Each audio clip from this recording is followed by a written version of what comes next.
خدا بازی میتیم. والا حکومت اسلامی سا هست. بسیاری وقتا یک روز یک کسی مرا پرسان کرد در اکثر بفهمی حکومت افغانستان چند فیصد اسلامی است؟ من گفتم 0%. چرا 0%؟ به خاطری که اینجا هیچ چیزش، یعنی اگر یک خارجی رو بیاید در میدان هوایی از پیش سینمای پامیر تیر شود، این عکسایی که در سینما هاست، این فیلمایی که در لوای سرک است، این برنامه‌ای که در تلویزیون است، اگر یار نامش اسلامی بنه خب باز ما کافر میشیم. در جایی که رقص مشروعیت داشته باشه، شراب آزاد باشه، زناکار نورمال زنا میکنن،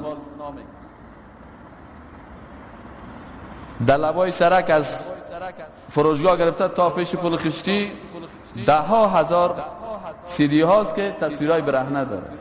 حالا اگر نامش اسلامی بانیم خب باز ما کفر گفتیم. نظام اسلام خود نظام است که اونجا حاکمیت قرآن باشه و در وقتی که حاکمیت قرآن شد باز اونجا سینما نمیتونه که با این شکل آزاد باشه، رئیس تلویزیون نمیتونه که قسم فیلم ها را نشر بکنه و این قسم رقص باشه، اوتلا نمیتونه که تا 2 بجه شو ساز بزنه، در بغل کو